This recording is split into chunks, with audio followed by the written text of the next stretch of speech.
Okay, again, my name's Steve Richards, Holographic Kinetics.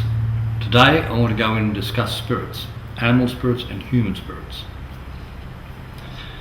Now, you've got what's known as reciprocal exchange of energy. Reciprocal exchange of energy means that if you enter a dimension of another, it has the right into your dimension.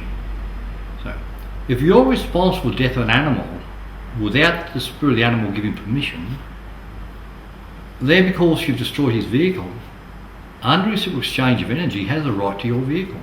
That means if you kill an animal, he can jump into your body. Now you can have an animal spirit in your vehicle, body, and he can be living its traits and trauma through you. This is why the Middle East won't take our meat. They won't take our meat because the animal has to be released of its spirit. Otherwise you can get trauma in the soul of the animal through time. So let's just go back to the animal spirit itself. In animal spirits, I've had some pretty wild cases of animal spirits. I've had a case where a man had 2 broken arms, 3 broken ribs by an invisible force. And what had taken place there was he went to a party about 9 years ago, got drunk, woke up the next morning as a man belt the living daylights out of him and accused him of stealing. He'd never been so petrified in his entire life. From that day on, the thing would surface. It was huge. Picked him up, throw him across the room, and threw him down flights of stairs. Broke both his arms, broke 3 of his ribs. Another time jumped on his girlfriend, ripped hunks of hair out of his head, clawed him. This thing was huge, he wanted to get rid of it. So I got him on the table, I called him up. Next minute he physically starts to shapeshift. His mouth extends out, it's yawning, and he's belching. And it's something like 20 times my size belching away on the table. I thought, what in the hell have I got here? So I asked Spirit, how far back in time did this take place? Instantly his spirit, speaking out of him, said, 1500 years ago. Thank you. Go there, what happened? I'm a hunter. Thank you. What happened? Hunted down a bear. Thank you. What happened? I got close to the bear, it was still alive. It turned on me, bit of my right arm, bit of my left arm, and clawed me to death. He and the bear had both died in integrated universe of fear, which has been asleep for 1500 years. 9 years ago, and never been so petrified, it triggered off the sleeper to that dimension. That dimension has now come across and activated itself over this dimension today. Spirit of the bear wants out, thrown him around the room. What activated? Well, 9 years ago, when the man had been so petrified his entire life, petrified was the key to trigger the sleeper to that dimension. So then I brought the spirit of the bear up, sitting back 1500 years, looped time, changed time, took the trauma out of the bear, changed that moment from recurring, put the bear aside. Sent the man back in time, looped time, changed time, put him outside time, changed what he did in the past so it never happens in the future, brought the spirit of the bear through. It now agreed to leave, released the spirit of the bear. When the man stood up after taking this out, his first comment was, oh my God, I've had 9 years. There've been nightmares, trauma, of being attacked by a bear. He said, all of a sudden, he says, now I understand why. But that's not all, look at this. And he took his shirt off and he turned around. His chest, his backside were covered in hairs 2 inches long. The thing was actually morphing through into his field. And that took me to a whole new area again to understand. What are we? What do we really consist of? Apart from being the soul of a being with all the genetic issues down through time, we are also whatever else is in our field which can morph into us.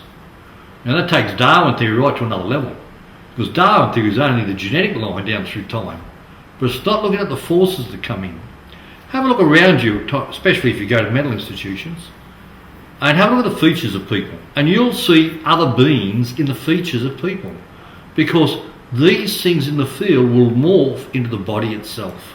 And at certain times, especially on a full moon, these things can physically morph through and make changes.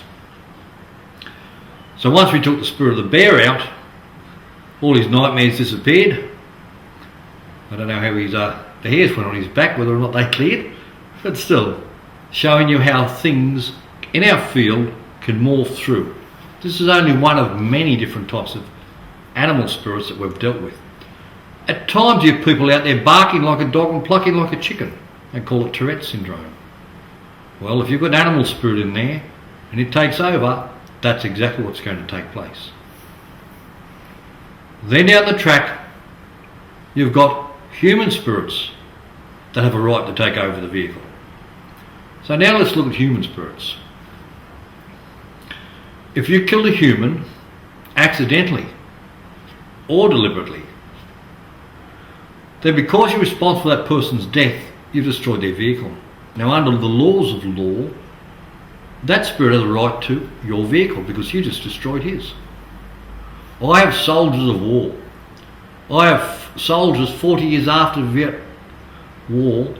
I have spirits of ex-Viet Cong speaking Vietnamese out of the body of soldiers on the table. Speak to me in English. Next minute you speak in English and tell me what took place back in Vietnam. The moment I change time, release time and change the dimension and release the spirit, instantly 40 years of mental trauma disappears. You know, look at America today, you've got over 100,000 soldiers suffering mental trauma. Why aren't your systems out there? Why aren't your governments? Why aren't your mental health doing things to make changes? Well, the bigger picture is you've already traumatised 100,000 soldiers. You've already trapped their souls in the cycles of the future. So the beings are really manipulating at another level, don't want to see change. But these men can be changed, they can be helped. Because I'll tell you now, you'll have many spirits that have moved into the bodies of these men. When they have a few beers, or they have some drugs, and their defences are down, these beings can take over, make them shoot their wives, shoot their kids, shoot their friends, or terminate themselves. That still gives these beings the rights to the soul of the future. You see, our world is not what we think it is. We have to start understanding dimensional. As multidimensional beings in a multidimensional world, we have to look at the dimensions. I had a lady one day and she's had 3 spinal injuries, 3 spinal operations I should say. She's riddled with pain still. She comes to see me, a spirit says, cause and effect was 18, thank you, go there. She's screaming hysterically on the table, I forgot, I totally forgot. What happened? Had a head-on collision in a car when I was 18, thank you, what happened? The other woman died, thank you. My first response here, do I have reciprocal exchange of energy? Let's check. Sure enough I do. And I called up the spirit that was killing the car. You should have heard, she was ropeable. She wanted this woman to suffer good and proper for being careless and killing her. Well, my comment again to the spirit, listen to me. Everything's happening now as happened before. Everything's happening now will happen again. You can't escape the cycles of time. But when you become stuck in time, you keep repeating those cycles through the cycles of time. You don't want the same thing to happen again, do you? Spirit comments, no I don't, thank you. So let's change time. We unfold time, we unfold space. We loop time, change time for the past, for the present, and into the future. We put that woman outside time into the future where the accident never takes place in the future cycles of time. And then we release the spirit. Instantly, all the trauma of the spinal issues she had disappeared because they weren't hers in the first place. I've had children with psoriasis. They've done everything to try and find out where the psoriasis comes from. 5 years of tests, can't find out, get on the table. What happened? We moved, thank you, and what happened? At 8 years old, Rover the dog had lots of fleas and eczema. I was itching and scratching all the time. I was really, really old, and when we moved we couldn't take her with us. So we had to put Rover to sleep. I didn't want Rover to leave. The spirit of the dog was in her. The moment I released the spirit of the dog, instantly her psoriasis disappeared. Weren't hers in the first place. So the question is, who does the issue really belong to? And unless you're understanding dimensions, unless you understand these areas of dimensions, how can you make changes to it? You know, mental health system has to stop and listen and understand the multi-dimensions. It's got to listen to the old culture that understands dimensions. It has to listen to what's going on to make changes. You can't make changes unless you understand what it is you're dealing with. And when you have a belief that things don't exist, then you have an assumption or belief which is in your reality, and that's what is in your reality. I look at this when they bring in all these experts, when something and someone's making progression and change, and they bring in the experts. The experts that don't believe anything exists. The experts that have never found the answers, yet they're the experts. And they take advice from the experts that have not found the answers, as the experts, to try and tell you that this doesn't exist. Yes, it doesn't exist in their reality. It will never exist in their reality. You're a skeptic. What's your intent? Your intent, nothing exists. Your intent, you're never going to find anything. As a skeptic, you'll never find the answer to what exists, because your intent is it doesn't exist, therefore you can never find it exist. Why do they bring in the skeptics? The people that don't have the answers to find answers that they can't find, that don't exist in their reality. Why aren't they listening to people that are getting the answers that can assist to make changes to the suffering? Why? Because you look at the big game. Who's running our world? Our world has been run by another dimension. And their aim is to traumatise the spirit. And if they can traumatise the spirit, this gives them access to the soul, for we are now in the time of the harvest. And this is about trapping souls back into the game of the future. As a spirit, we have to awaken. As a spirit, we have to become aware of who we are and the power we have as a spirit. The key to us is not outside of us. It's in here. It's in us. The moment we disempower ourselves and give power to somebody out there, and I don't care who it is, I don't care what it is, the moment you call something in from outside, you disempower yourself. You give it power over you. Get back to understanding who you are. You are a creator. Every cell in this being was created by you. You created your reality. You're the only person that can change this reality. Not me, not anyone else. I assist your spirit to show you why you created these realities. And the moment you see how you create these realities, you make changes to those created realities, you then change your reality. For this is what this life's about. This is what the ancient knowledge is about. Is to understand that you are responsible for your thought, your word, your deed and your action. And no man can escape the cycles of time. That means whatever you have done in the past must unfold back onto you for you to experience. You choose to go to war, mutilate and kill the universe, well, that's fine. But as it's part of your created reality, and it's linked to all the rest of realities out there, you have to experience your own reality. So therefore you will come back to experience that exact reality, so you'll understand your created reality and come into balance with all the rest of realities. So therefore, think before you go and create those realities. Understand that you're responsible for those realities, and understand you can't escape your own reality. I see so many people out there as clients who come to me, victim after victim after victim after victim. And we go back lifetime after lifetime of being the victim, until eventually they go back and they see what they did way back in time that they had to come back to experience. And when they came back to experience their own creation, they didn't like it. And therefore they became stuck as a victim of their own creation, lifetime after lifetime after lifetime, until eventually they could see what they did to create it. Then time will loop itself. You see, the universe doesn't care. It doesn't care if it's 1 second, 1 minute, 1 hour, 1 day, 1,000 years, 1,000,000 years. It doesn't care. It's only a dimension from its beginning to its end. Now you can be a fast learner or you can be a slow learner.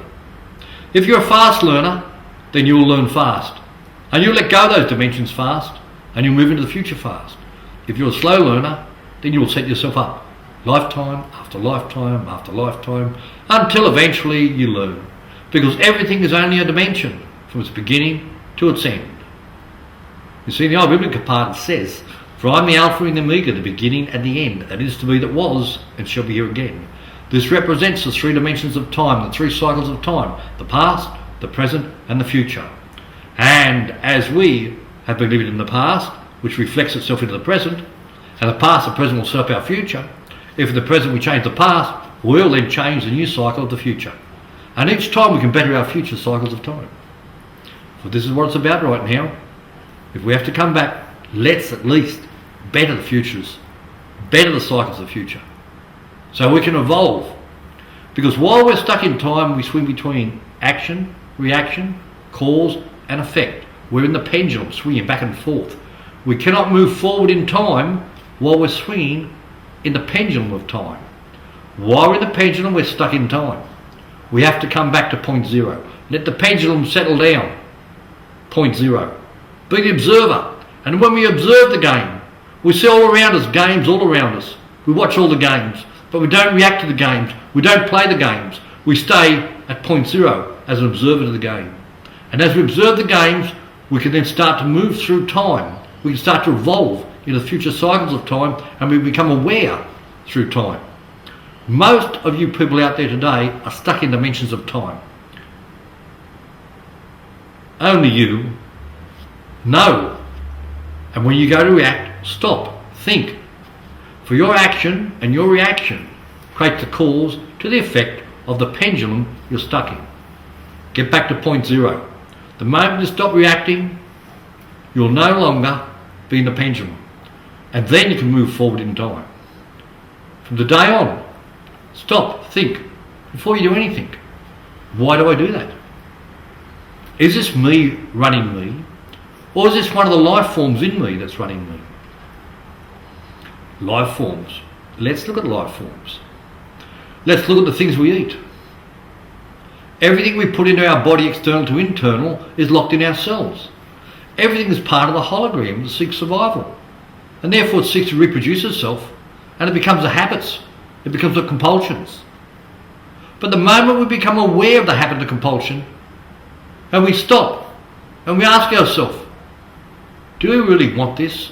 Or is this something in me saying, feed me, because I need my hit? And the moment we come to that realisation, then we can start taking back control of our being. It is simple, but the key is awareness. From today on, see yourself being aware. See yourself making the changes for yourself by being aware of the little things that normally you do without even realising why you do it. From today on, start to watch. Start to be aware of the things you do and watch the changes that can take place within you.